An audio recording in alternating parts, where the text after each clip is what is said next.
ओ भैया डॉक्टर साहब, ट्रेन के सामने काहे के लिए आ रहे हो? अरे क्या करो यार, जिंदगी से बहुत तंग आ गया हूँ यार। ओ भैया डॉक्टर साहब, ट्रेन की पटरी से दूर हो यार, तुम फोकट क्यों आपका मोल ले रहे हो यार।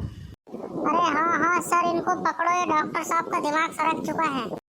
अरे मेरा दिमाग नहीं सरका यार, मैं बहुत टेंशन में हूँ। लोगों का इलाज करा करा के मैं बहुत परेशान हो गया हूँ। ए भैया डॉक्टर, तो पटरी के नीचे मरने जा रहे हो, घर जाओ।